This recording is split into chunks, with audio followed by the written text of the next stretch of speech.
जी, अस्सलाम वालेकुम। Welcome to Pakistan stock नेटिक। उम्मीद है कि आप तमाम दोस्त खैरियत से होंगे और वीकेंड अच्छा गुज़र रहा होगा। देखते हैं जी कि मार्केट की क्या सूरत-ए-हाल रही और न्यूज़ जो हैं देखिए जुमे वाले दिन जो है मार्केट ने की परफ़ॉर्मेंस कंपैरेटिवली बहरहाल अच्छी थी। लेकिन जुमेरात वाले दिन की जो मार्केट की समझ लीजिए कि जो रीबाउंस की जो ताकत थी, उसकी जो कॉन्टिन्यूटी है, वो हमें फ्राइडे वाले दिन नज़र तो आई, लेकिन मेरे ख़्याल में ये जिस वक़्त हम कैंडल डिस्कस करेंगे, तो उस वक़्त इस चीज़ को ज़रा दोहराने की कोशिश करेंगे कि वो जो कॉन्टिन्यूटी थी, उसके अंदर मुझे वो ताकत नज़र नहीं आई। जिसको हम लोग स्ट्रेंथ कहते हैं ना, वो पावर नहीं मुझे नज़र आई कि जिस पावर के साथ मार्केट को रीबाउंस करना चाहिए था जुमेरात वाले दिन की पोज़ीशन के बाद। तो ख़ैर देखेंगे इंशाल्लाह। आज जो है जी वो मार्केट ने आज से मुराद जो गुज़िश्ता हमारा ट्रेडिंग सेशन था जुमे वाले दिन का, केएसई 100 में 192 पॉइंट का इज़ाफ़ा है। इज़ाफ़ा किसी हद तक ठीक है, इतना बुरा इज़ाफ़ा नहीं है, लेकिन मेरे ख़्याल में इतना अच्छा इज़ाफ़ा भी नहीं है। देखिए मार्केट के अंदर जुमेरात वाले दिन की जो क्लोज़िंग थी आपको याद होगा कि उस दिन गो के जो हमारा इंडेक्स था, वो तकरीबन 0-0 पे बंद हुआ था, शायद कुछ 6-7 पॉइंट्स की कमी थी। लेकिन उस दिन का जो रीबाउंड था मार्केट का, वो बहुत अच्छा था। तो उसकी कंटिन्यूटी कम से कम देखिए, अब यहाँ पर एक छोटी-सी बात, उस दिन जिस वक़्त हमने बात की थी, तो जो हमारा इंडेक्स था वो तकरीबन कोई 7.49 के करीब जो था वो नेगेटिव में था। और मैंने उस दिन ये गुज़ारिश की थी कि मैं समझता हूँ कि इंडेक्स जो है ये 600 पॉज़िटिव है, ठीक है? क्योंकि उस दिन मार्केट ने जो लो लगाया था, वो तकरीबन -600 का था और वो सारा का सारा जो था वो हमें रीबाउंड मिला। अब अगले दिन जब मार्केट खुलती है, जुमे वाले दिन, तो जो पॉज़िटिविटी हमें मिलती है, वो मिलती है 192 पॉइंट्स की। जबकि मेरी जो आप यूँ समझ लीजिए उसको मेरी कैलकुलेशन समझ लीजिए, मेरी एक्सपेक्टेशन का समझ लीजिए, कुछ भी कह लीजिए। मेरा ये ख़्याल था कि मार्केट को 300 प्लस पर क्लोज़िंग देनी चाहिए। देखिए ये जो अब मैंने बात की है कि जी उस दिन जो है वो मार्केट 600 पॉइंट्स प्लस थी, हालाँकि वो 600 पॉइंट्स प्लस नहीं थी। लेकिन वो मेरी एक अपनी असम्पशन और अपनी कैलकुलेशन थी जिसके बुनियाद पर मैंने ये बात की थी। इसी तरह से ये जो 192 पॉइंट्स मार्केट ने प्लस किए हैं, मेरा ये ख़्याल था कि मार्केट को 300 प्लस देने चाहिए। देखिए, ये हर बंदे का हर एनालिस्ट का हम भी जो है वो एनालिसिस के तालिब इल्म हैं। उस बंदे का चीज़ों को देखने का एक अपना अंदाज़ होता है। किताबों के अंदर भी आप यूँ समझ लीजिए कि एक ही किताब पढ़ने के बाद जो 2 तालिब इल्म हैं, वो अपनी मुख्तलिफ राय रखते हैं। और मुख्तलिफ राय रखने की वजह से क्या होता है कि ये तो हमारे यहाँ भी है, हमारे यहाँ से मुराद हमारे दीन में भी है कि इख्तलाफ जो है वो उससे नया इल्म जन्म लेता है। ठीक है ना? तो सिर्फ़ बात करने का जो मकसद है वो ये है, ये जो तमहीद मैंने थोड़ी-सी बाँधी कि कहीं आप मुख्तलिफ़ किस्म की वीडियोज़, थ्योरीज़, गूगल सर्च तो उसके बाद ये चीज़ वहाँ से नहीं मिलेगी। तो इसलिए मैंने ये थोड़ी-सी तमहीद बाँधी कि मेरी जो एक्सपेक्टेशन थी, मैं जो मार्केट की स्ट्रेंथ को देख रहा था, मेरा ये ख़्याल था कि मार्केट अगर 300 प्लस पर क्लोज़िंग देती है, तो देन मार्केट की जो स्ट्रेंथ है, वो कंटिन्यू करेगी और कंटिन्यू करने के बाद क्या है कि वो हमें अच्छा रीबाउंड दे सकती है। लेकिन चूँकि फ्राइडे वाले दिन जो है ये ऐसा नहीं हुआ और फ्राइडे वाले दिन जो है वो मार्केट ने सिर्फ 192 पॉइंट्स डाले हैं। लिहाज़ा चूँकि मेरी कैलकुलेशन कुछ और थी, मेरी एक्सपेक्टेशन कुछ और थी, उसके मुताबिक मार्केट की क्लोजिंग नहीं हुई। लिहाज़ा अब हम अपनी जो गुज़िश्ता हमारे फ़ैसले हैं, उस पर हम नज़रसानी करेंगे। जुमे वाले दिन हमने कोई बाइंग नहीं की। मंडे वाले दिन भी हम अब कोई बाइंग नहीं करेंगे। जो हमारे पास गुज़िश्ता होल्डिंग्स हैं, जब मार्केट नेगेटिव में गई थी, तो हमने बाय किया था, उसी को अब हम कंटिन्यू करने की कोशिश करेंगे। तो बहरहाल ये सारी चीज़ें आपके सामने यहाँ पर गुज़ारिश करने का जो मकसद था हमारा, वो ये था कि हम मार्केट का एनालिसिस जब करते हैं, तो हमारा तरीक़ाकार क्या होता है? और ये कुछ ज़रूरी नहीं है कि ये तरीक़ाकार हर बार होता हो। हर बार मामलात ये मैं अक्सर एक बात कहा करता हूँ कि देखिए स्टॉक मार्केट जो है ये लम्हा-ब-लम्हा बदलती हुई मार्केट है। इसमें ऐसा नहीं हो सकता कि हम एक बार एक डिसीज़न करें और फिर सो जाएँ, कि बस जी हमने तो पॉलिसी बना ली है अब हम इसी को फ़ॉलो करेंगे। नहीं। हालात और वाक़यात और मामलात के मुताबिक जिस जैसे-जैसे मार्केट अपने रवैये को बदलती है, उसके साथ-साथ हमें अपनी पॉलिसीज़, अपने ट्रेडिंग स्टाइल पर भी नज़रसानी करना पड़ती है। ये हमारा एक तरीकाकार है। आगे चलते हैं जी। काफ़ी बातें जो हैं वह शुरू में ही हो गईं, अच्छी बात है। आगे चलें जी और ऑल शेयर की बात करें तो 128 पॉइंट्स का इज़ाफ़ा है। ठीक है, केएमआई 30 की बात करें, देखिए दिस इज़ द पॉइंट कि यहाँ पर भी वही चीज़ जो है वो हमें नज़र आ रही है कि नॉर्मली क्या होता है कि केएसई 100 के अंदर जितना भी इज़ाफ़ा होता है, हमारा ये ख़्याल होता है कि इसको एट लीस्ट मल्टीप्लाई बाय 3 जो है, वो केएमआई 30 के अंदर नज़र आना चाहिए। ये एक हमारी अपनी राय है। तो अगर 192 पॉइंट्स का इज़ाफ़ा होता है, चलें इसको हम 200 ही तसव्वुर कर लें, तो केएमआई 30 के अंदर हमें एट लीस्ट 600 पॉइंट्स चाहिए थे, इसके ऊपर पाँव रखने के लिए। देखिए, अब ये जो मैंने एक बात की है ना, कि इसके ऊपर पाँव रखने के लिए, यार आप यूँ समझ लीजिए कि जिस वक़्त आप जो है वो फ़र्ज़ कीजिए कि किसी नॉन सॉलिड चीज़ के ऊपर पाँव रखते हैं ना, तो पहले उसके ऊपर थोड़ा-सा पाँव रख के देखते हैं कि ये आपका वज़न बर्दाश्त कर भी जाएगी कि नहीं। ठीक है ना? उसके बाद आप उसके ऊपर पाँव रखते हैं ना। तो बात करने का मतलब ये है कि सर ये पाँव रखने से मुराद ये है कि हमने पैसा लगाना है ना, तो हम पहले थोड़ा-सा पैसा उसके ऊपर उसका इंडेक्स देखेंगे, उसके ऊपर उसकी मूव देखेंगे, तो फिर ही हम फैसला करेंगे कि ना यार इस वक़्त मार्केट की क्या ऐसी पोज़ीशन है कि हम इसके ऊपर इतना अपने सरमाए का बोझ डाल दें। तो ये ना हो कि ये हमारे सरमाए के बोझ की वज़ह से गिर जाए। ठीक है ना? तो बहरहाल आई एम नॉट सैटिस्फाइड। मैं मार्केट की आज की मूव से इतना सैटिस्फाइड नहीं हूँ। इतना क्या? सीधी-सी बात है नहीं हूँ भाई। ठीक है ना? इतना कितना करके वो ये ना हो कि कुछ लोग जो हैं वो कहें जी कि बातें जो है वो दरमियान में रह गई हैं। नहीं जी, मैं सैटिस्फाई नहीं हूँ जी। आगे चलते हैं। आगे चलते हैं जी और देखते हैं कि सर्किट ब्रेकर क्या कहता है। सर्किट ब्रेकर में कुछ नहीं है। लोअर कैप की बात करें तो लोअर कैप में भी कुछ नहीं है। इसका मतलब ये है कि मार्केट में कुछ नहीं है। जब लोअर कैप में भी देखिए, मार्केट के लोअर कैप अपर कैप के अंदर कुछ नहीं है। लोअर कैप के अंदर कुछ नहीं है। इंडेक्स के केएसई 100 के जो पॉइंट्स हैं, सिर्फ़ 192 हैं, कुछ नहीं है। केएमआई 30 है, उसके पॉइंट सिर्फ़ 172 है, कुछ नहीं है। तो सर जी मार्केट में कुछ नहीं है। आगे चलें। कुछ नहीं से मुराद ये है कि आप इसका ये कतई मतलब नहीं है कि मार्केट में से निकल जाएँ, नो।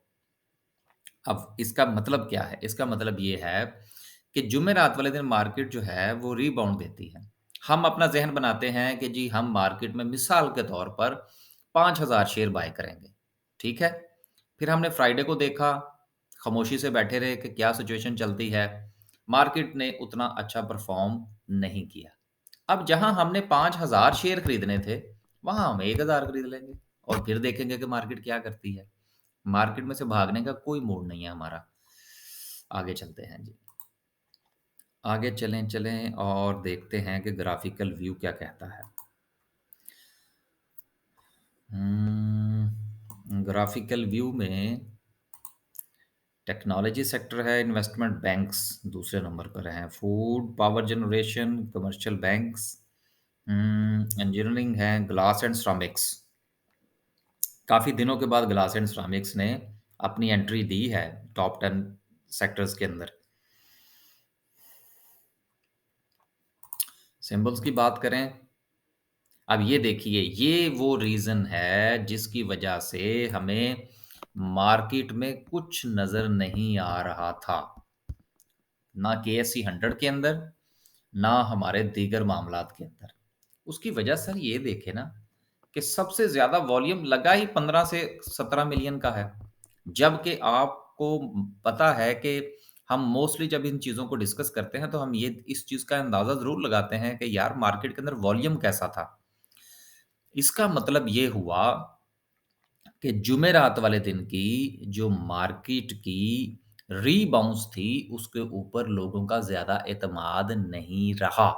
क्योंकि अगर ज़्यादा एतमाद होता, तो यहाँ पर आपको कोई 30 मिलियन, कोई 25 मिलियन, कोई 15 मिलियन और मेरा ख़्याल है कि कम से कम वॉल्यूम एट लीस्ट 10 मिलियन का आपको नज़र आना चाहिए था। कि जितना वॉल्यूम मार्केट के अंदर आज हमें नज़र आ रहा है फ्राइडे की क्लोजिंग का, इसका कम से कम मल्टीप्लाई बाय 2 होता, तो देन हम ये कह सकते थे कि भई लो जी मार्केट जो है वो अब तो गई 46-47 हज़ार पे। लेकिन अभी फ़िलहाल हमें ऐसा महसूस नहीं हो रहा। जेएससीएल, डब्ल्यूटीएल है, बाइको है, वेंसियन है, कैप्को है, राइट। आगे चलते हैं जी। आगे चलते हैं, बस मेरा ख़्याल है ये चीज़ें तो हो गईं। अब देखते हैं कि हमारी कैंडल क्या कहती है और कैंडल भी हमारी वही कह रही है जो कि अभी हमने पीछे गुज़िश्ता बात की है कि मार्केट के अंदर जो है वो हमें ये वाली जो कैंडल है, आपको पता है कि ऐसी कैंडल्स को हम ज़्यादा पसंद नहीं करते। जिसके ऊपर विक भी हो, नीचे भी हो और ख़ास तौर पर जो ऊपर वाली विक होती है ये थोड़ी डेंजरस होती है। लोगों ने यहाँ पर मार्केट के अंदर जुमे वाले दिन ना सिर्फ़ कि माल सेल किया, बाय भी किया, लेकिन सेलिंग प्रेशर अभी भी मार्केट के सर पर खतरे की तरह मंडलाए हुए है। देखिए, कोरोना के हवाले से जो न्यूज़ चल रही है, जो सूरत-ए-हाल चल रही है, जो थोड़ी-सी सनसनी फैलाई जा रही है, इसको आप अपनी पोर्टफोलियो मैनेजमेंट के अंदर फैक्टर इन ज़रूर कीजिएगा। देखिए, सच या झूठ इसका फ़ैसला तो बाद में होगा। जिस तरह आप यूँ समझ लीजिए ना कि किसी मुल्ज़िम के ऊपर जब किसी चीज़ का वो क्या कहते हैं जी इल्ज़ाम लगता है तो अरेस्ट तो वो हो जाता है। उसके बाद उसके ऊपर केस चलता है। फिर वो गुनहगार साबित होता है या नहीं होता सर उसमें फिर बाज़-औक़ात 15-15 साल लग जाते हैं। ठीक है ना? तो बात करने का मतलब ये है कि सर ये जो न्यूज़ हैं कोरोना के हवाले से वो सही है या गलत हैं? भई इसका फ़ैसला हम करेंगे बाद में। अभी फ़िलहाल हमने अपने सरमाए के ऊपर तवज्जो देनी है कि उसको किस तरह से मार्केट में इन्वेस्ट किया जाए और किस तरह से उसमें से निकाला जाए। कोरोना की न्यूज़ बाद में सही साबित होती है या गलत साबित होती है, उस वक़्त तक तो हमारा तो कबाड़ा हो चुका होगा, अगर हम उसके ऊपर उसको रिलाय ना करें। तो जैसी भी न्यूज़ हैं, जैसे भी मामलात हैं, आप उसको फैक्टर इन ज़रूर फ़रमाइए। आगे चलते हैं जी और क्या कहते हैं जी आरएसआई। आरएसआई क्या कहता है? आरएसआई फ़िलहाल अभी तक जो है वो साइडवेज़ है। इसमें कोई ख़ास मूवमेंट जो है वो हमें नज़र नहीं आ रही। कोई 50 के करीब ही जो है वो चलता हुआ नज़र आ रहा है। आगे चलें जी और देखते हैं कि मैकडी साहब क्या कहते हैं, क्योंकि मैकडी ने ये कहा था कि जी मार्केट में से इधर-उधर हो जाए।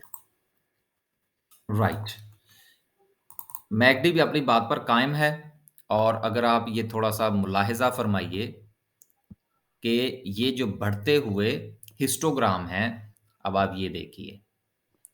जैसे-जैसे इन हिस्टोग्राम की लंबाई में इज़ाफ़ा होता चला जाएगा, इसका मतलब ये होगा अकॉर्डिंग टू मैकडी बात कर रहा हूँ, कि मार्केट के अंदर जो नेगेटिविटी है, उसमें इज़ाफ़ा हो रहा है हर गुज़रते हुए दिन के साथ। हालाँकि आप ये देखिए कि मार्केट के अंदर ये जो 2 हिस्टोग्राम बने हैं, एक जुमेरात का है और एक जो है वो जुमे का है। हालाँकि मज़े की बात ये है कि जुमेरात वाले दिन मार्केट ने जितना डाउनफॉल दिखाया था, उतना उसने रिकवर कर लिया था। जबकि जुमे वाले दिन जो है वो मार्केट ने तकरीबन कुछ 200 पॉइंट्स प्लस में दिए हैं। लेकिन मैकडी साहब ये कह रहे हैं कि नहीं, नेगेटिविटी में इज़ाफ़ा हुआ है। उसकी वजह ये है कि ये पिछली जो मामलात होते हैं ना, उनको कैलकुलेट करके आगे हिस्टोग्राम बनाता है। लिहाज़ा जो दोस्त अहबाब इस पर काम करते हैं, वो अपनी बात पर डटे रहिए और बाय करने की कोई ज़रूरत नहीं है। बस जी, आज के लिए सिर्फ़ इतना ही। एन्जॉय करें, मौज करें, चीज़ों को देखें, चीज़ों को समझें, फिर इन्वेस्ट करने की कोशिश किया करें। आने वाले दिनों में हम कुछ थोड़ा-सा जो है वो चीज़ों को मज़ीद साइंटिफ़िक करने की कोशिश कर रहे हैं। कुछ अपॉइंटमेंट सिस्टम हम जो है वो बनाने की कोशिश कर रहे हैं। ना सिर्फ़ के जो हमारे क्लाइंट्स हैं, उनके लिए, बल्कि उसमें जो कुछ चीज़ें जो हैं वो फिर हम अपने जो सब्सक्राइबर्स हैं, जो सब्सक्राइबर नहीं भी हैं व्हाटएवर, उनके लिए भी हम कुछ स्लॉट्स रखेंगे कि जिसमें वो हमारे साथ अपॉइंटमेंट बनाएँ और फ्री में बात कर सकें, कुछ फ्री भी दें क्योंकि हमारे यहाँ जो है वो ज़्यादा फ्री का मामला है। तो चलें कोई बात नहीं। जो हमारे क्लाइंट्स जो पे करते हैं उनको तो हमने टाइम देना ही होता है, लेकिन उसके साथ-साथ कुछ फ्री स्लॉट्स भी हम जो हैं वो इंशाल्लाह सिस्टम तकरीबन बन चुका है। इसको एक्सपेरिमेंटली तौर पर जो है वो हम इस वीकेंड पर जो आने वाला वीकेंड है, उसमें हम अपने क्लाइंट्स के साथ तो शेयर करेंगे और अगर वो सक्सेसफुली जो चलता है तो फिर इंशाल्लाह आपके साथ भी करेंगे और उसमें वो साइंटिफिक सिस्टम इस तरह से है कि अपॉइंटमेंट बुकिंग जो है वो हमारे हाथ में नहीं होगी। वो हम यहाँ पे मेंशन कर देंगे, वो बुकिंग आपने करनी है। अगर वो स्लॉट्स अवेलेबल होंगी तो आप कर लेंगे, नहीं तो जो वो क्या कहते हैं, पहले आइए पहले पाइए वाली बात होगी कि जो दोस्त अहबाब उस बुकिंग के स्लॉट को फिल कर देंगे, वो ऑटोमैटिकली कैलेंडर आपको शो कर देगा कि नो मोर बुकिंग अवेलेबल। तो वो उसमें किसी का कंट्रोल नहीं है ह्यूमन कि जी वो पहले से ही बुकिंग हो या व्हाटएवर, कुछ ऐसा सिलसिला नहीं होगा इंशाल्लाह। तो बस जी, आज के लिए सिर्फ़ इतना ही। मार्केट पर ज़रा ध्यान रखें और कभी भी आँखें बंद करके किसी भी शेयर को नहीं खरीदना।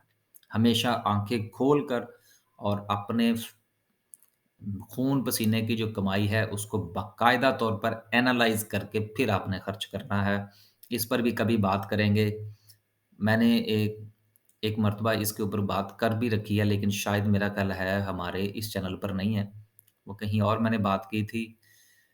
उसका एक छोटा-सा जो है वो मेरे ज़हन में इस वक़्त आ गई है, तो चलिए बयान कर देते हैं कि देखिए, हम 8 घंटे दिन में, हफ़्ते में 5 दिन, कुछ लोग 6 दिन, महीने में 30 दिन या जितने भी दिन बनते हैं, 26 दिन या 27 दिन हम लोग काम करते हैं और पैसा कमाते हैं।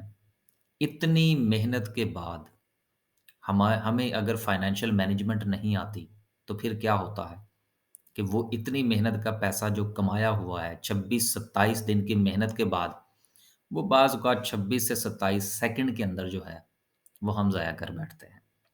को गलत डिसीजन कर बैठते हैं। तो मेरा ये ख़्याल है कि अगर आप 26 दिन काम करते हैं पैसा कमाने के लिए, तो मेरा ख़्याल है यार कुछ 26 मिनट कम से कम उस पैसे को खर्च कैसे करना है ये भी सीखना चाहिए। ये एक मेरी अपनी राय है। इससे आप यकीनन आप इख्तलाफ फ़रमाइए। लेकिन शायद अगर हम 26 दिन मेहनत करके पैसा कमाएँ और सिर्फ़ 26 मिनट अगर इसके ऊपर गौर-व-फ़िक्र करें कि हमने इसको खर्च या इन्वेस्ट कैसे करना है, तो मेरा ख़्याल है कि शायद इसके नताइज ज़्यादा अच्छे निकल सकते हैं। बस जी, अल्लाह हाफ़िज़।